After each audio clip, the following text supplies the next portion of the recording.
Good evening, Excellencies, Vice Chancellors, ladies and gentlemen. It's a great pleasure to be here this evening. When Jo Beale rang me and invited me to come here, she encouraged me to be strongly provocative. I'll try not to disappoint you, but I can tell you before I start that I'm going to run you through a story, part fact, part fiction, that's based on the experience of having worked in 60-odd countries, around the same number of universities, at least talked and spoken in, and of course 100+ cities. This is going to be a non-linear journey across time and space. This is an attempt to try and connect some of the complex patterns that link cities, universities, with learners and citizens. Because I believe that without the agency of educated citizens, both women and men, in an increasingly contested and fractured 21st century, there may not be either sustainability or inclusive development, which of course means that we will not have sustainable development. I'll try to address three broad questions. Are cities important to sustainable development? Many people didn't think so, at least when we started this journey 3 or 4 years ago at the United Nations. But I think there's been a significant shift in that appreciation.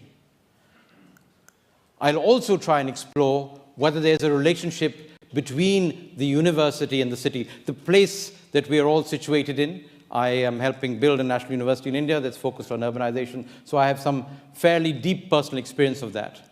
And that is not only because in most parts of the world, universities are sited in cities, but it's because the culture and knowledge that the university and what it represents does shapes the city as much as cities themselves, that I will show you, shapes the culture and questions that we engage with as academics, as researchers, as learners, and teachers. I'll give you an example. This is part of Marrakesh. Last year in October, when I was at COP22, after every sort of tiring day at the climate negotiations, I went almost without fail to the Jamali Fana, the main square in the heart of old Marrakesh, to be invigorated by the music and the magic of congregation of tens of thousands of people, which is what cities bring to us. It's very often that us as academics and teachers would like to distance ourselves from the noise and the bustle and the mess and the poverty and the congestion of the city, to sit in an institution on top of the hill or behind the gilded halls or the ivory towers that we are in. But I think a time for change has come, and it's calling for us in a world in which, in many parts of the world, including in my country, we're going to have increasing numbers of people coming through the higher education system. We're moving, even in less developed countries, from gross enrollment ratios of 10 and 12% to 20 and 30%. So the idea of a city and the university being linked together through, let's say, the right to research is something that's actually changing quite quickly. So if you look at the structure and function of urban systems, the relationship between a city, let's say in the city of Lisbon, and the fabric that you see there would obviously be quite different from one in Jakarta. The kind of operational challenge that we deal with, there are obviously some things that are universal that cut across both time and space and geography, but there are also questions of situatedness, of grounded theory that we have to engage with. For example, in the city of Beijing, which now has more skyscrapers than Manhattan, the kind of social science, the kind of urban theory that you would build would be quite different from that you would see in, let's say, Dhaka, where the engagement with development, with economic processes, with poverty is somewhat different than what you would find in, let's say, Rio, where the contest between the rich and the less advantaged is very real, and not only leads to a new politics, but also to a new economic development. Or the city of Vancouver, which has drawn people from across the world, one of the more sustainable livable cities in the world.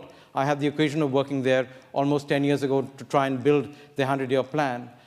But what is the relationship between theory that's built in universities in the city and people who come to it from the city of Hong Kong?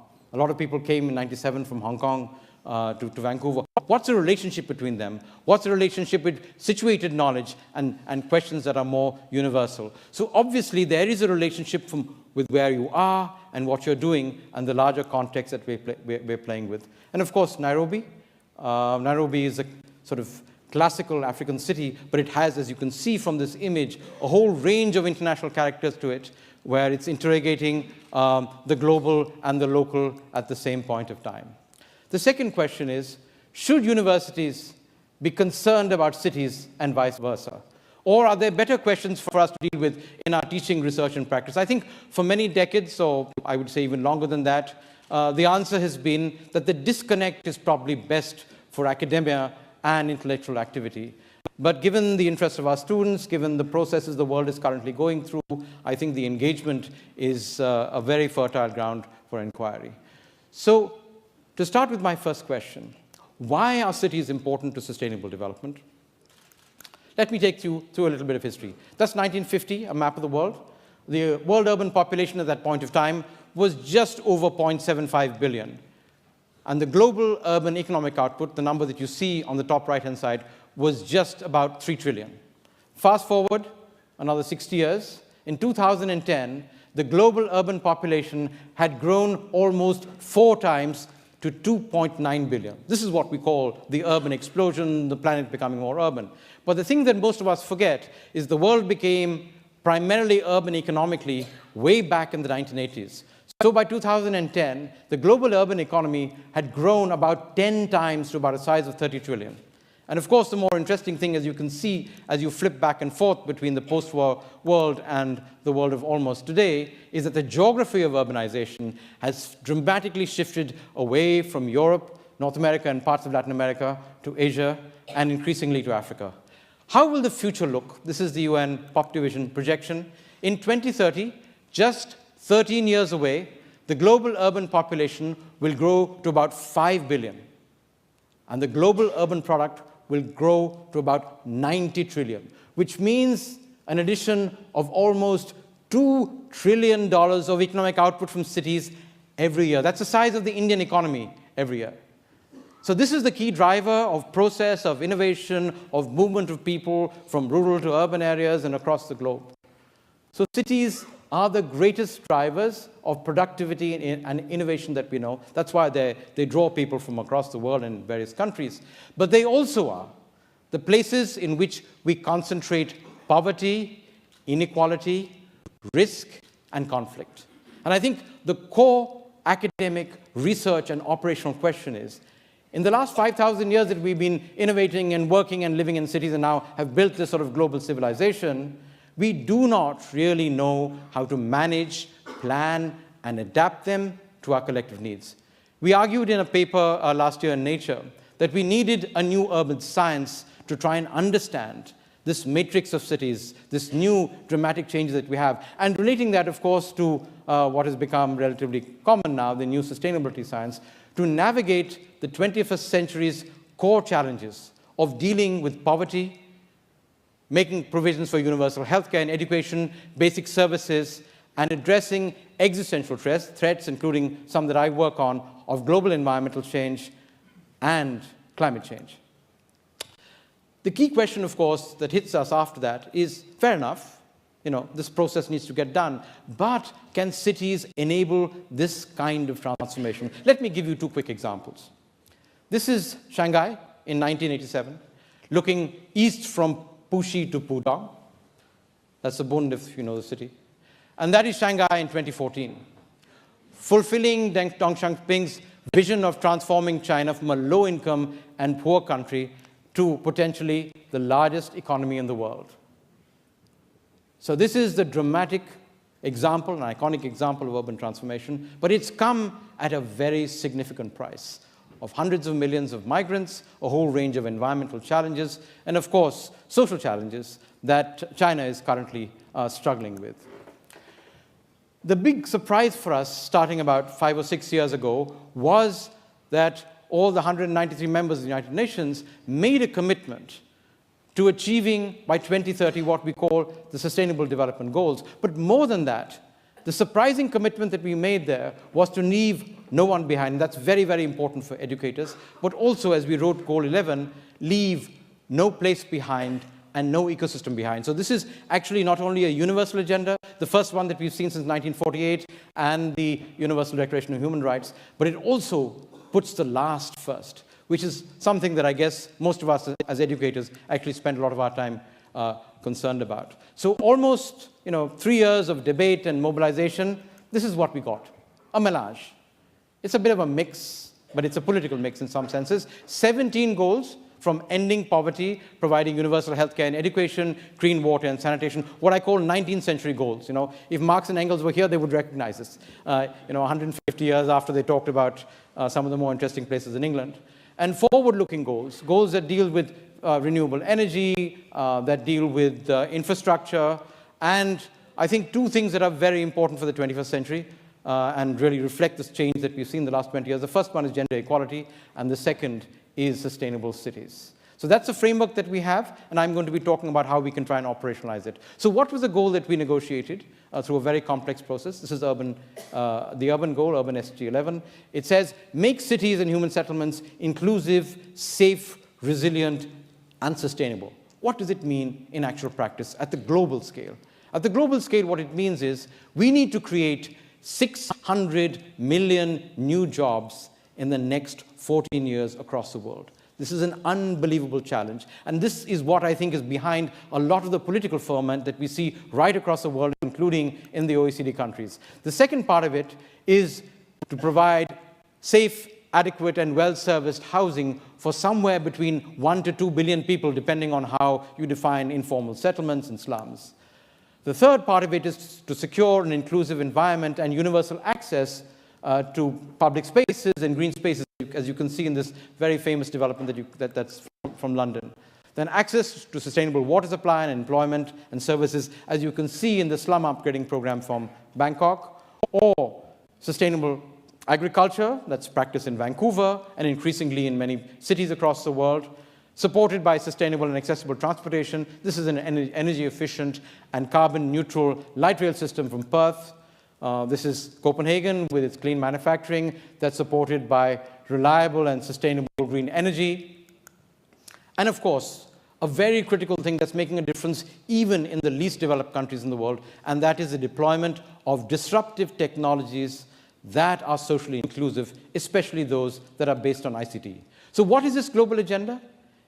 It's, in short, all about 600 million plus local jobs and universal provision of public goods and services in all countries. Now, the interesting thing that we've learned through the SDG process, and this is a slightly disruptive idea, is that every country, including this one, at least on one dimension or more, is a developing country. So unlike the Millennium Development Goals that were about poor people in poor countries, this is about a universal agenda across the world in which every country, even Sweden, that's right at the top of the index, or my country, which comes way down, is part of the challenge of development because we have to deal with this holistically, economically, socially, environmentally, and of course, centrally, politically.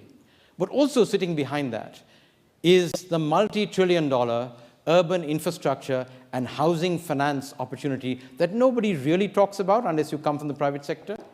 And this is a very important conversation because this is also the conversation about the global financial architecture, the ability and the capacity to absorb and adapt and use these resources to deliver what they want. And this is true of the United States. The United States is experiencing a very, very severe infrastructure deficit. This cannot be done, at least in our experience, with the current global and regional governance arrangement. This is about a new partnership between 200-odd countries, and this is a real challenge in the UN. The partnership between 200-odd countries and about at least 2,000 local and regional governments, enterprises, unions, universities, and citizens, because this agenda cannot be delivered top-down. It's impossible. There are 5 billion of us going to 7 billion.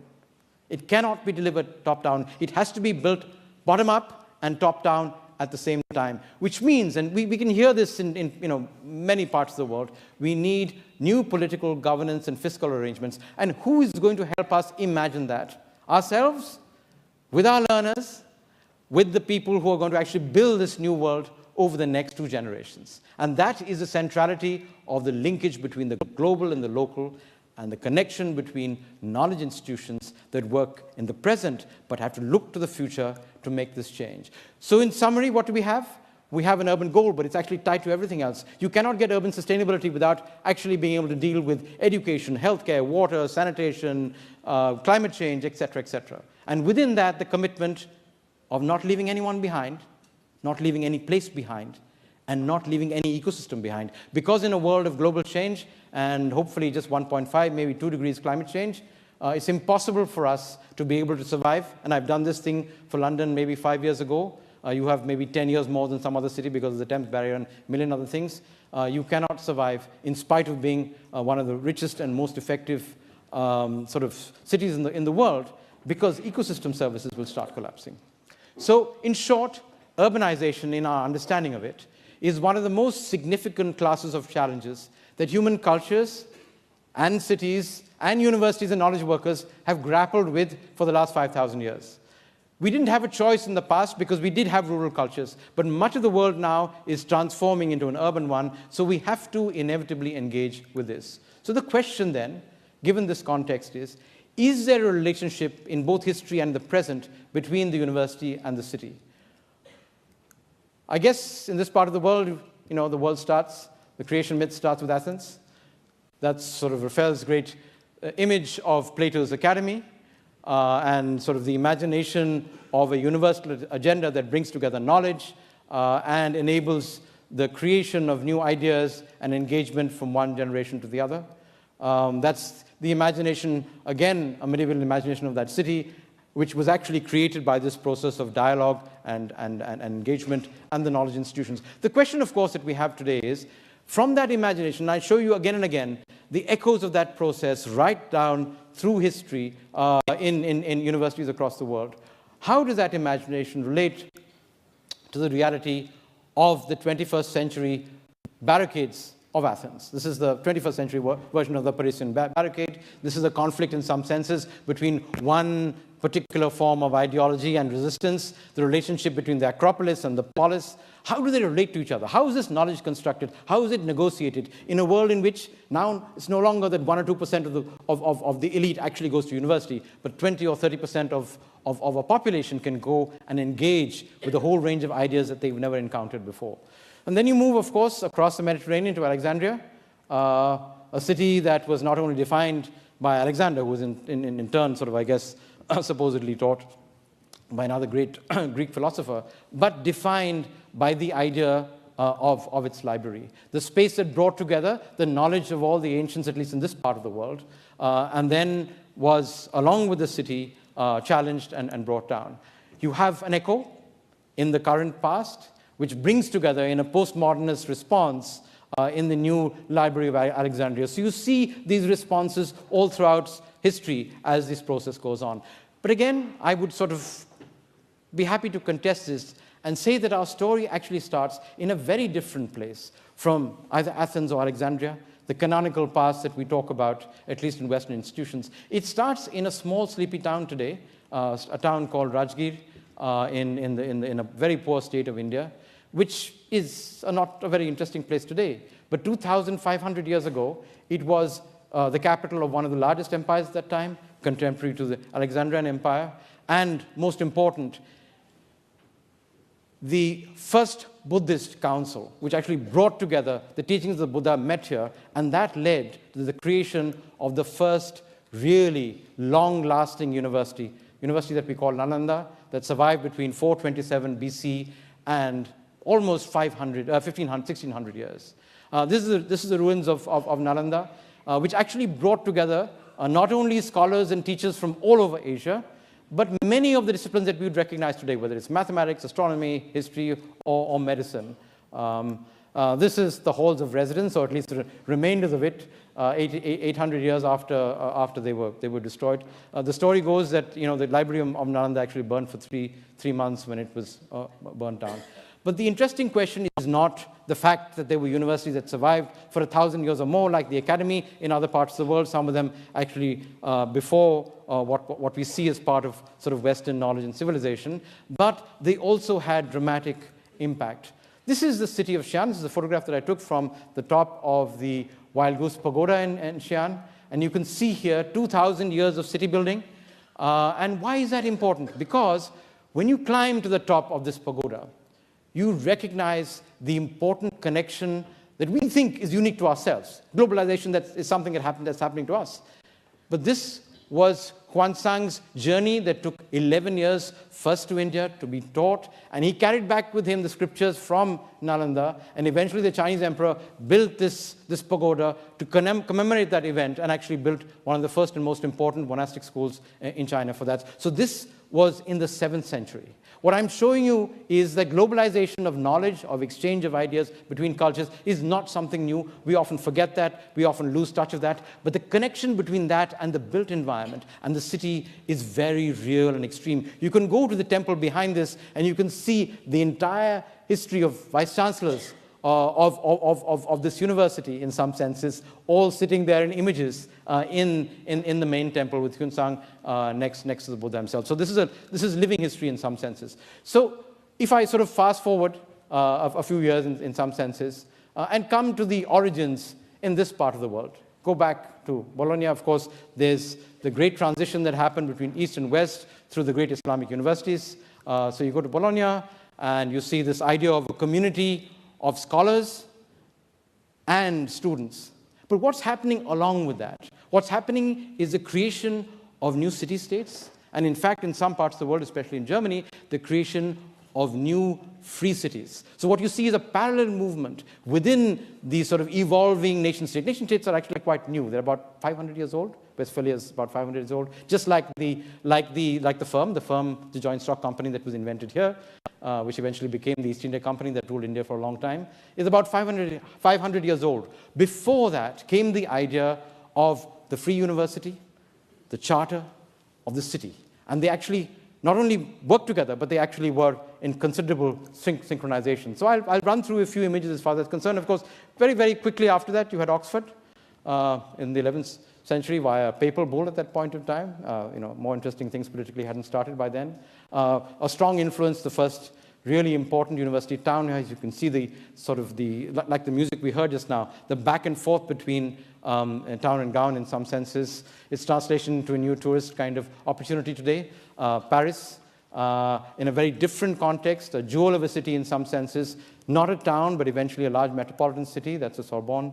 And of course, you have this new sort of vision that came through a whole range of changes, including the first really big experiment where political ideology actually collided with city management.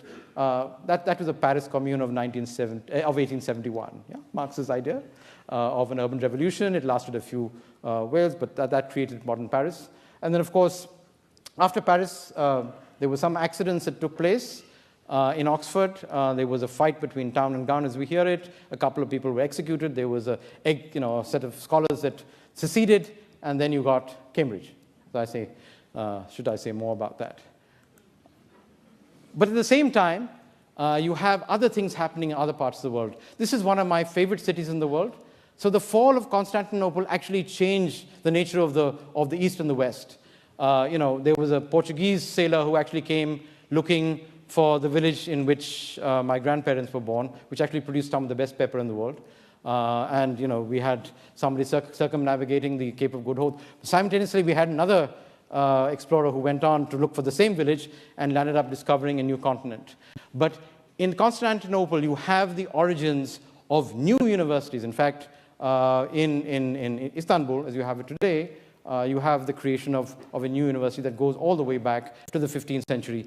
But it is, again and again, the idea of freedom, the idea of knowledge, the engagement with its origins in the city that lead to really active, sometimes, contests like this. This is an event for those of you who come from Turkey. This was an event that happened many years ago. I don't think it's necessarily possible. This is the ferment in Gezi Park. But the engagement between civil society, the engagement with people who actually think and engage, the university system, and of course, the state as it's constructed at any particular point of time. And then, there was the Anglo-Saxon colonization of the world, the other Cambridge that was set up, which eventually became, Harvard there, and New Amsterdam, which turned into New York. A very interesting relationship between Columbia University and the city of New York that goes through different registers over the centuries, along with a whole range of other universities. In fact, the construction of New York both its, its economic engagement, its engagement as a financial center, and its understanding of how the urban fabric could be laid out had a lot to do with how knowledge was constructed in places like Colombia. Just a little bit south of that, around the same point of time, a reimagination of what the university could be. I don't know whether any of you have been to this, but this is Jefferson's house, Monticello, a World Heritage Site. And he sat actually in the bedroom or his office on the left-hand side. And for about 20 years, he saw the building of something that he put onto his tombstone. So here's a man who does not list the creation of the Declaration of Independence on his tombstone, but lists the creation of the University of Virginia on his tombstone. He was very acutely aware of history. And what came of that? The rotunda of the University of Virginia. And what was special about it? Not the fact that he had never been to Italy and he had read all of Palladio and his fine classical buildings. Remember, you can see the Greek pediment, you can see all of Rome being reflected in this building. But for the first time, at least in a large American university, you had at the center not a school of divinity, not a temple, not a church, not anything of that kind, but you had the library at the center of the process. And how did that translate? How did that translate into urban form? It translated through a very interesting person who was a professor at the University of Virginia and then went out to create the same kind of structure in the process of industrialization, which we find now at the heart of MIT. The same rotunda, the same structure. If you've seen the Infinite Corridor there, the same structure, the same stories repeating again and again. And how does that play itself out in the late 20th and early 21st century? It plays itself out in a city which has two major universities, Harvard and MIT, Boston University, and Tufts on the other side. But more interestingly, this idea of an innovation cluster that connects all of these processes together. This is only one of them. There are many of them in the UK, and of course, we have a whole range of them in other parts of the world.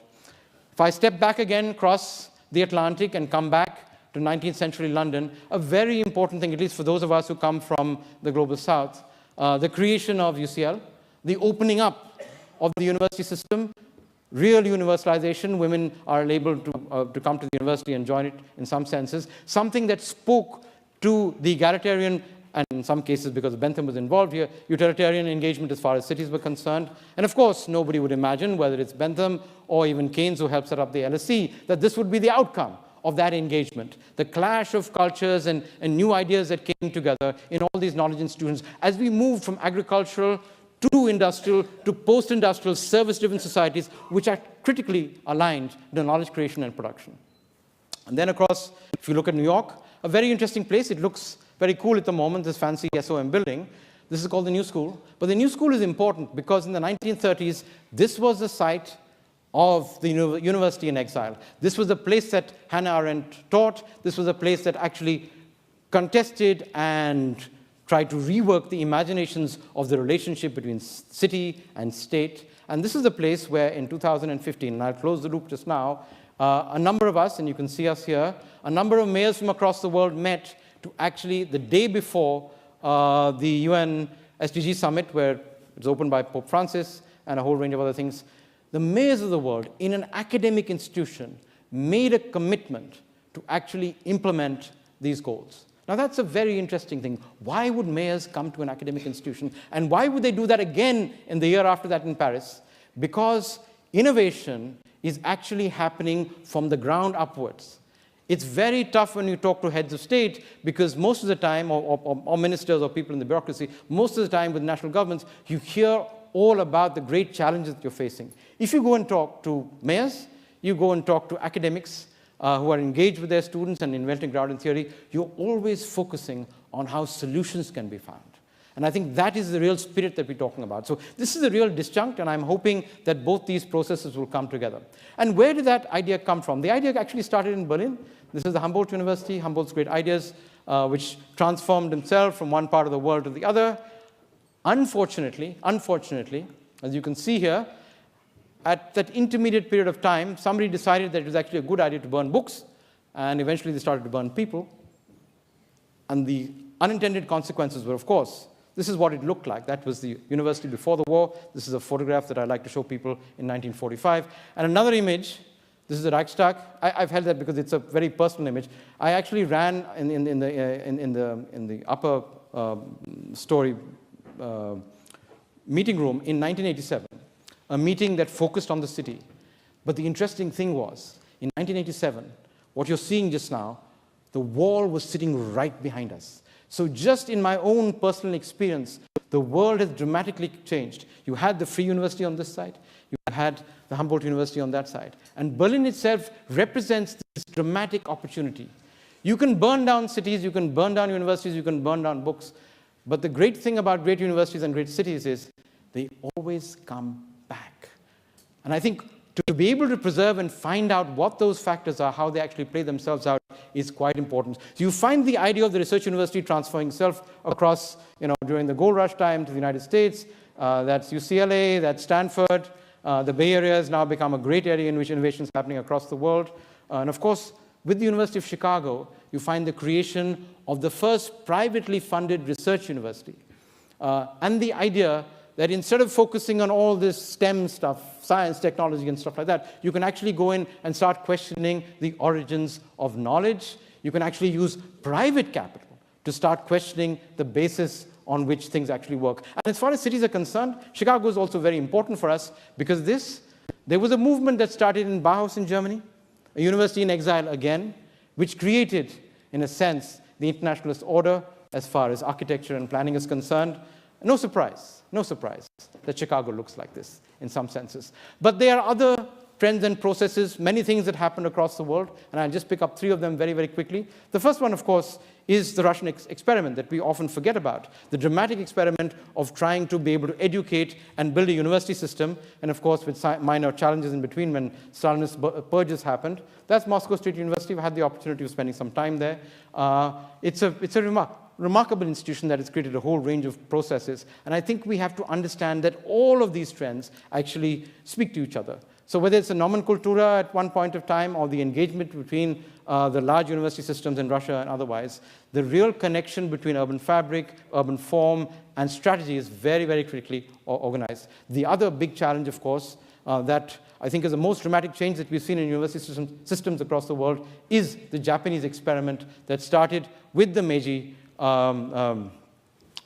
Reformation and helped create the university system, the imperial university system of Japan, which actually enabled in less than 2 generations Japan to move from a almost feudal society into a great industrial power. There again, and this is the thing that I was saying earlier, cities and universities actually bring together and concentrate forces that need to be dealt with. What was the outcome of that concentration of ideas? That's Tokyo after the firebombing in 1945. And again, 2 generations later, Shinjuku, this is a new modern nation. Just in the 1960s with the Tokyo Olympics, the Shinkansen, you find that transition because the same institutions have been able to transform themselves, and not only transform themselves, transform the societies in which they're situated and engaged. Similar processes, that's Cape Town, this great university created by Cecil Rhodes.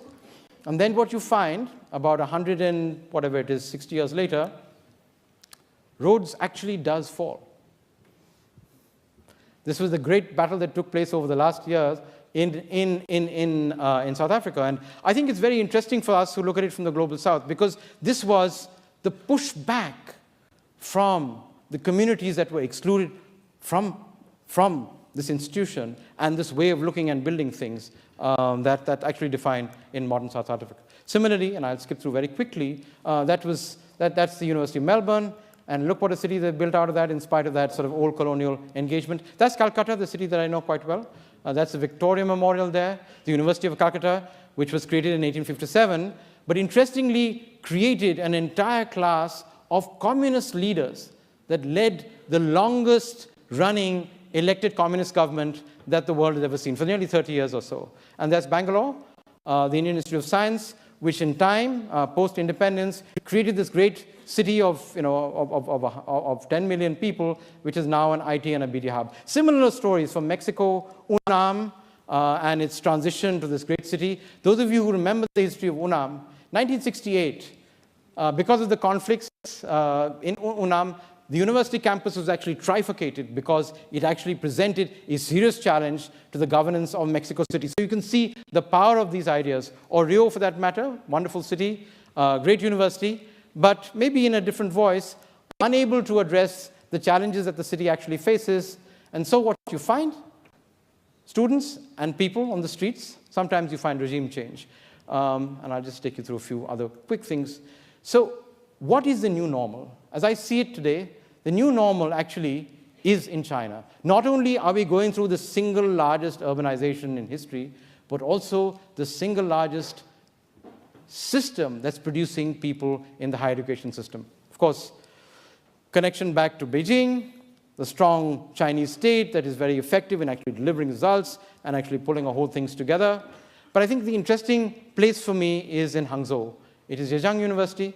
If the views have actually traveled to Hangzhou, the West Lakes, and its importance in Chinese culture, this, at least as a symbol, is a symbol of China producing 100 million people, which goes through the higher education systems, almost the same as all of North America, greater than the pool of people in Europe, and actually becoming a significant hub of knowledge creation, of a whole range of other processes. But the interesting thing for me is that in 1946, this was also a university in exile. Zhejiang University actually was pushed out of Hangzhou, was part of the Long March. So the critical thing for me, and I'll close with this very, very quickly, is how can we bring cities and universities together? And this is a surprising story. It's very personal. When most of us, at least from the sciences, think of this place, we think of Galileo. We think of what happened there and the beginnings of science, especially if you've read too much of Brecht. In 2015, I discovered, quite surprising to myself, that actually there is something called the the Pontifical Academy of Sciences. The Vatican actually has had an Academy of Sciences for a very long time, which some of us were invited to organize a convening of scientists and urban leaders that was asked for by Pope Francis. And to my mind, that was one of the most significant things that's happened in the last 4 years, because we got together, 60 or 70 of the most important mayors in the world, some of the world's leading scientists, to debate the question of sustainable cities, empowering people, enabling prosperity, and protecting the planet. This is the first time that I actually got to go behind all the fancy tourist things that we see in the Vatican. And there we found a very, very interesting process. That's Governor Jerry Brown from California speaking, and he said something very interesting, and of course, somewhat surprising in some senses. He opened with Gramsci in the middle of the Vatican, and he closed with a very interesting paraphrasing of Marx, in which he said, cities of the world unite. You have nothing to lose but your chains. What you don't see in the photograph in the upper left is that Pope Francis is actually sitting in that chair, and he spoke to the audience in Spanish. So in events like this, we're finding a whole congregation of new forces that we've never seen before, because the world is facing dramatic and interesting challenges. In fact, that meeting led to this. And I'll close with one very simple image. So this is an image of the world, which has been given to us by science, by satellites. This is an image from the NASA satellite that look at night lights, and those are all the cities in the world, including the great one that we're sitting in the moment. But maybe, if we actually look at it a little bit differently, it might be interesting. So if we invert that image, this is a cartographic trick, of course. The important thing to realize is that the center of the world system in the 16th and the 18th century laid in another geography.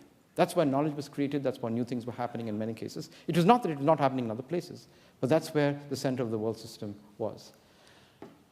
In the 19th and the 20th centuries, much of what happened, and that's what the great legacy of the city and the engagement is, actually moved to the North Atlantic.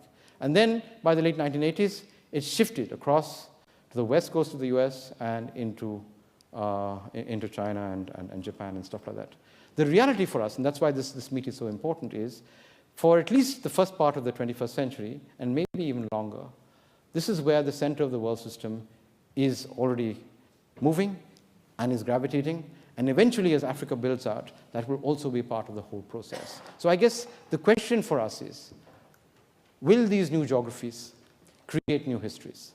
And in creating new histories and new ways of looking at things, we as educators, as professionals, as researchers, as people who are engaged with knowledge, how are we going to engage with the reality of the world as we see it, rather than what has been given to us? Because the 21st century is all about dramatic, discontinuous change. Thank you very much.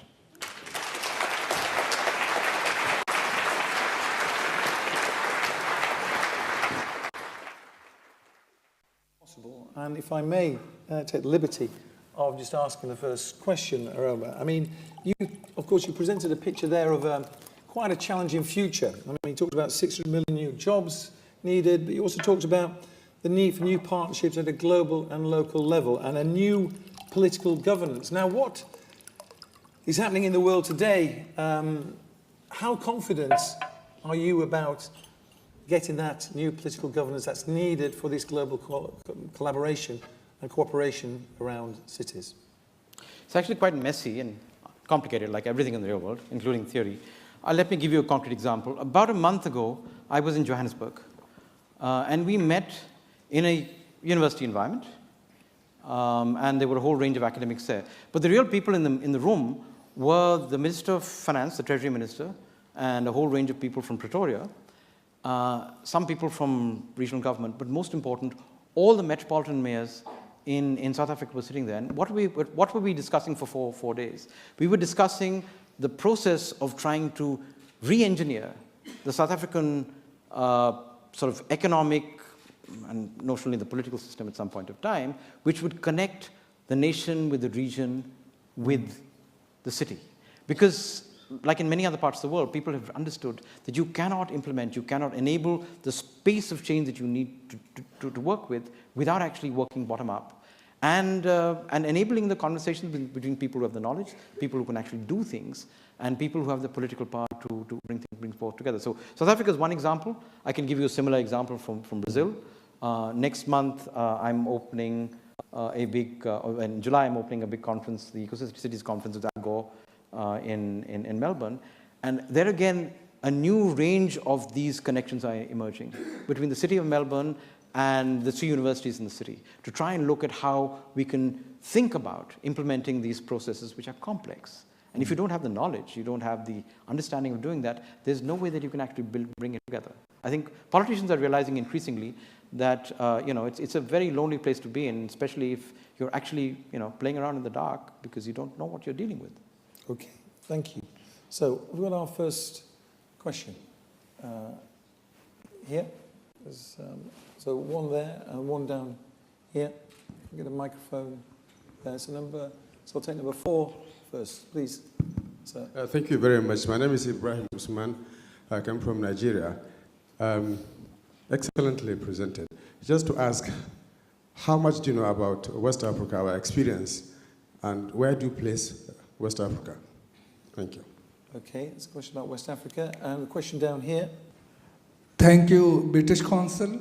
And it was educative, informative, and very brainstorming presentation. So thank you for this. My simple question, we know that universities, they played very important role.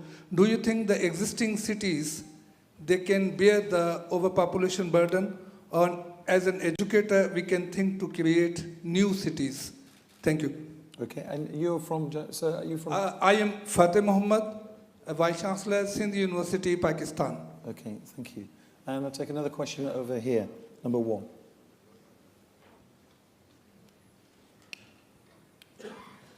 Thank you. My name is Matthew Kuka. I was happy to see the Vatican because I'm a bishop of the Catholic Church in Nigeria. My question is, and thank you very much for such an exceptionally brilliant presentation, is that given the difficulties in many developing countries, how might we take advantage of the technology that is available to ensure that developing countries don't have to put up huge structures to be able to take advantage of the opportunities that technology now offers? Thank you. Okay, thank you very much. So 3 questions there, one around West Africa, one around new cities, and the final one around technology. So I'll start with the last question first. So what I showed you earlier, before I came on stage, and I closed with a slide, is an example of how I think new technologies can enable some things. So that's a massive open online course that we launched last year. and there were a large number of people from West Africa, including people from Francophone West Africa, who actually joined this course to try and understand what this new process is. So I think criticality, of course, comes, to my experience at least, comes from face-to-face engagement. And unless you have criticality and you have proposition, then the movement to agency becomes difficult. But this sort of new confluence of technologies is actually, in some senses, very liberating. So I've had, in a massive open online courses, we have webinars at the end of every week. It's like, you know, for people from the UK and from India, it's like facing a T20 match. You have people from, 150 or 200 people from across the world, across 8 time zones, and they will come at you with a question every 2 minutes from a whole range of different things. So what you suddenly find is not only the creation of a global environment to address these questions, but the ability to connect between Barcelona and Manila and, let's say, Sao Paulo and New Delhi at the same time. Because you have platforms for learning that actually cut across and spread across these cultures. The challenge, of course, to my mind and my experience at least, is language. So when we ran this last year, in November, we started only in English. We're relaunching on the 31st of this month, and we're experimenting now with 2 more languages. But unfortunately, one of the languages I can't speak Spanish. So the question for us as educators is, how do you actually get beyond the challenge of hegemonic languages to enable the access to this? On the question of West African cities, Nigeria, of course, is a great challenge in some senses, both your big cities and the smaller ones. All that I would say is that I think we need to find new forms of urbanism that do not always depend on ideas that come from the West. And I think the creation of those knowledges are very important and difficult to build. And then, finally, to my colleague from Pakistan, of course, the thing is, poor people come to cities because they provide them tremendous opportunities. Opportunities fundamentally for economic change, for better life in some senses, but also opportunities for education. So at least in South Asia, I think the second most important reason for migration to cities is access to educational opportunities. So I think this idea that we're able to actually push people out of cities is an idea that doesn't hold in the 21st century anymore. What we need to do is to build what we call a hierarchy of different settlements, so that the access to education and healthcare in a small town or even a large village, in our parts of the world, a large village would be, the same size of a town in Sweden. 10,000 people is a large village, or 15,000 people is a large village. We need to make sure that there's access to basic education, healthcare, and a whole range of other things in the circumstance. And that is what the SDGs are about. Universal access to healthcare and education, and no one being left behind, means that you start from the peripheries first. That's exactly what Pope Francis said. The reason that he called the mayors of the world together is that he wanted to hear from the people in the peripheries, because he knows that the changes will actually happen from that experience. And that's true. I mean, if I showed you the history of universities across the world, that's where the ferment and the change and the contest with the established canon actually comes from. Thank you. Okay, 3 more questions. Okay, we've got 1 question here, 1 at the back, so number 2 down here. Okay, I'll take number 2, I'll take number 5, and I'll take 1 over here. Okay, I'll take this gentleman here, actually. Yeah. So, this one, please. Hello, I'm Stephanie Burton. I'm from the University of Pretoria in South Africa. I would like to ask you about your opinion of the rate at which policy can change. We have policymakers trailing all of the changes that are called for, but in many cases, that's in fact a hindrance. How do you see policy making? Yeah. Okay, now, this is a funny one. In the current world, at least over the last 18 months or so, the idea that you could actually affect policy change based on evidence has been seriously contested. In fact, it's been, proved the other way around. So I think today we have to talk about 2 things. One, of course, is that the conventional frame, which is on which conventional public policy is based on, and I spent much of my career working on, which is that you put together the evidence, and then if you get the political economy right, changes do happen. That's one model of working. The other model of working, of course, is that you seize the narrative, and you seize it on social media, and then you have a different form of development, a different economy, and a different polity. I think it's important for us in the education business, and those of us who are actually educating young people, to help them discern the difference between the two. And the fact that it is also important to seize the narrative. The narrative was seized in Europe in the 1930s, and we know the outcome of that process. Today we have a world which is run in many parts, at least, by what I call 7 Caesars.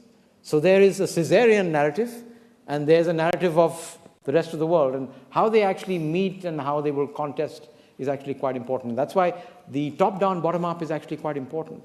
So if you see the challenge in the United States, it's not coming necessarily from the Democratic Party, it's actually coming from some states, and certainly from at least 100 mayors that I know, working on a whole range of changes, whether it's climate change or X and Y and Z, across the country.